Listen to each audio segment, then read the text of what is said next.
Esta gratidão aqui é apenas por você ter parado para assistir esse vídeo. Se puder vê-lo até o fim e depois compartilhar, eu te agradeço.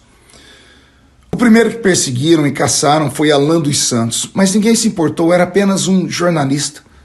Depois foi Oswaldo Eustáquio. Prenderam ele, calaram a sua voz, ele foi parar numa cadeira de rodas, mas era apenas um jornalista de internet. Depois prenderam Daniel Silveira, calaram a sua voz e anularam o seu indulto, mas ninguém falou nada, era apenas um deputado federal meio extremista. Em seguida, tentaram prender Roberto Jefferson, que, indignado, erroneamente, atacou a polícia. Ninguém se importou, era apenas um líder de partido. Depois caçaram o mandato de um deputado do Paraná, porque criticou as urnas. Ninguém se importou. Afinal de contas, como desconfiar de urnas cuidadas por pessoas tão importantes? Depois foram dezenas de blogueiros, dezenas de influenciadores, dezenas de plataformas que foram desmonetizadas, censuradas e fechadas. Mas ninguém se importou. Eram apenas fake news. Depois foram centenas de pessoas presas, desarmadas, entre elas crianças, mulheres, idosos, doentes, levados para um campo de concentração, e ninguém se importou, pois eram apenas patriotas.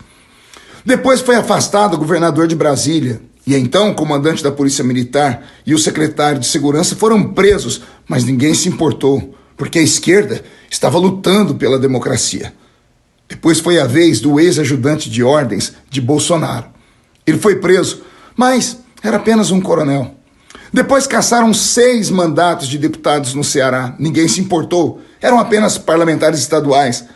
Depois não quebraram o sigilo telefônico de Adélio Bispo, mas apreenderam e quebraram o sigilo do telefone do ex-presidente Jair Messias Bolsonaro. Além disso, apreenderam o cartão de vacinação dele, mas ninguém falou nada, afinal o cartão de vacina é o responsável por toda a corrupção da política brasileira.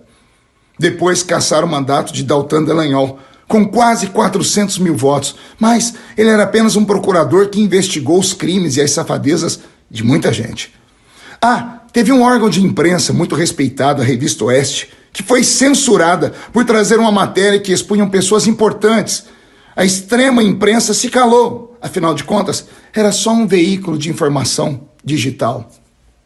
O que revolta é o Congresso não se mover.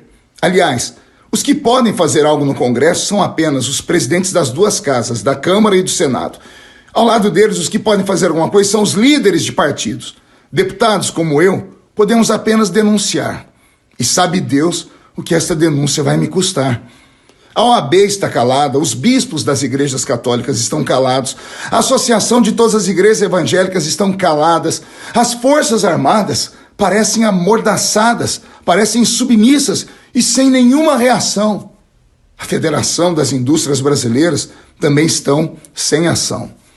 Os policiais de todas as ordens estão acatando ordens que, segundo muitos respeitados juristas, são ordens inconstitucionais e ninguém fala nada. Fica uma pergunta: estamos a caminho de uma ditadura? Eu recebi esse texto, não sei quem é o autor, mas o conteúdo faz sentido. Eu dei voz a ele para que possamos pelo menos orar. E quem sabe, se os poderosos assistirem este vídeo, não se sensibilizem também. Que Deus tenha piedade e misericórdia do Brasil de hoje e do Brasil de amanhã, dos nossos filhos, dos nossos netos. Que Deus tenha misericórdia de todos.